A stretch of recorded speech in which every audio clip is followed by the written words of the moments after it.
Andrei René Roussimoff was born in 1946 in the north-central region of France. By age 12, Andrei was already over 6 feet tall, which led to him excelling in physically involved jobs, like farming. The giant only found satisfaction in that type of work for so long, and by the age of 18, Andrei moved to Paris to try his hand at wrestling. Once he was ready to perform, Andrei was given the name Giant Fury and started wrestling around the country. Being a man of his size, it wasn't long before Andrei received opportunities to wrestle all over the world. Eventually, Andrei got connected with Vince McMahon Sr., and he helped shape Andrei into the megastar he would become. McMahon suggested he do less agile moves and be presented as an immovable beast. He also came up with the name Andre the Giant, and this connection led to Andrei's first match in WWE, which was known at the time as the WWF. Andrei's debut took place in March of 1973 and was held inside the world's most famous arena, Madison Square Garden. Now, footage of Andrei's debut match is limited, but some of it has surfaced. A YouTube channel, appropriately named Andre the Giant, has posted the only known video of Andrei's debut, so let's take a look. The match begins, like most matches do, with a lockup. Thanks to his size, Andrei easily pushed his opponent, Buddy Wolf, into the corner. Once Andrei released his hold, Wolf took a few shots at the Giant, but they did no damage to Andrei. The wrestlers then locked up again, with the result the same as before. They locked up a third time, but after a rope break, Andrei smacked his hands against Wolf's chest and sent the man tumbling to the outside. Once Buddy Wolf was back in the ring, he managed to get the Giant in a hold. Thanks again to his height, Andrei sealed the counter by literally lifting his opponent up over his shoulder. The future star of The Princess Bride eventually set Wolf on the top rope and patted his cheek. Andrei, not taking the fight too seriously, gave his opponent some space until they locked up again. This time, Buddy Wolf managed to secure the Giant in a headlock, but like before, Andrei simply stood there and lifted his adversary up off his feet. Andrei then started going to work by tossing the man around the ring and eventually throwing him down with a body slam.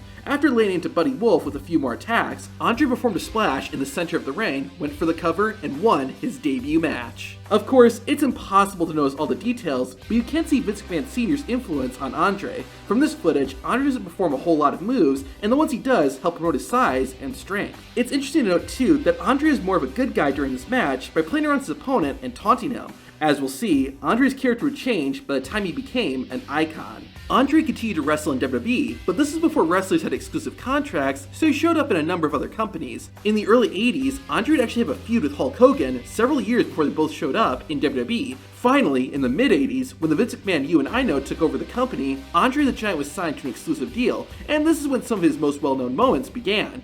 How about getting your foot off my shoulder?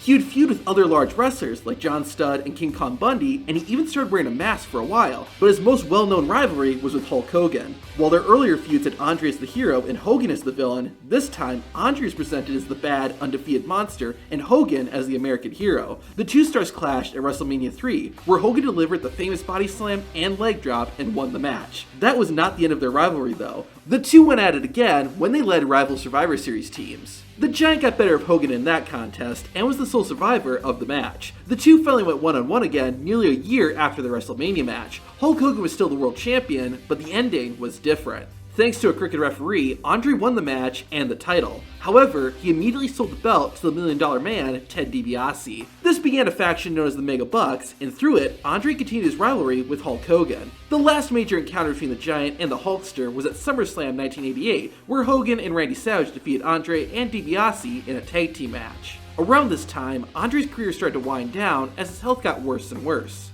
Towards the end of his WWE career, Andre would also have feuds with Jake the Snake, Jim Duggan, and Ultimate Warrior, and would eventually team up with Haku and Bobby Heenan as the Colossal Connection. The group found success in late 1989 when they won the tag titles from Demolition. The two teams would continue battling against each other, and their rivalry culminated at WrestleMania 6, which would also be Andre the Giant's last match in WWE. Unfortunately, Andre's final performance in WWE was pretty low-key. He and Haku didn't get an entrance, even though they were the champions. Anyways, after the Colossal Connection's introduction, their opponents, Axe and Smash, made their way into the ring. When both members of Demolition had their backs turned, Andre and Haku went for a sneak attack, with Andre going after Axe. The Giant gave a chop and a headbutt to the face-panned wrestler, and also gave a leg kick to Smash before heading to his corner of the ring. Haku started as the legal man for the Colossal Connection, as Andre watched on. It didn't take long for Demolition to take control of the match, and seeing his partner in trouble, the Giant entered the ring. He gave a quick strike to the back of Axe, but it didn't do much, as Demolition made a fast recovery and kept up their assault.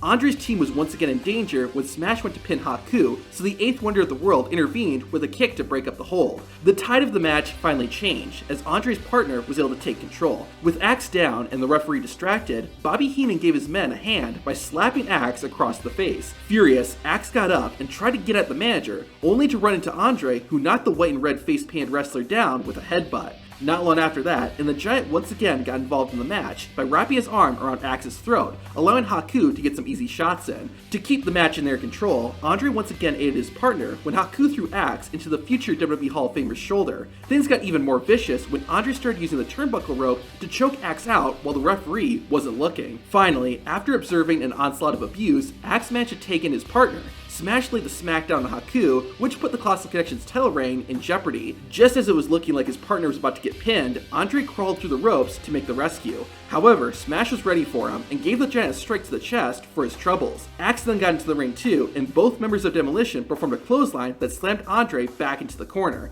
After recovering, Andre and Haku tried a double team maneuver of their own, but it backfired as a kick from the Giant's tag team partner sent him into the ropes and got him tied up. With Andre unable to break free, Demolition hit their finisher and were crowned the new tag team champions. Bobby Heenan was, of course, not happy and took his frustrations out on Andre. I think we can both say it's not the wisest thing to make a Giant angry, and Andre showed us why as he grabbed Heenan by the throat and started slapping him before knocking him out of the ring. Haku tried his luck at taking Andre down, but that wasn't happening. The Giant started chopping his former tag team partner before sending him to the floor with a headbutt. Since he didn't get to ride it on the way out, Andre decided to exit on the miniature ring cart with the crowd cheering him on. Overall, this wasn't a great showing for Andre. His health had been deteriorating and he couldn't do a whole lot, which is why Andre was never tagged in. Unfortunately, some of the moves the Giant did perform didn't look all that great, especially the kicks. However, I think they did alright with Andre's limited involvement. He provided a decent amount of interference during the match, so it didn't feel like he was just standing there, and his post-match assault didn't look all that bad either.